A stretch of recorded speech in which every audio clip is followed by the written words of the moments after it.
మహిమలు తెలిసి సితహిమ కందర యతిరాట్ సభలో తపఫలముగ తడుకుమని తల్లితనముకై తల్లడిల్లు ఆ లక్కమాంబ గర్భాలయములో ప్రవేశించే ఆనందకము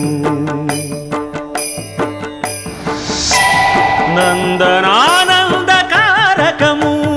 అన్నమయ్య జననం ఇది అన్నమయ్య జననం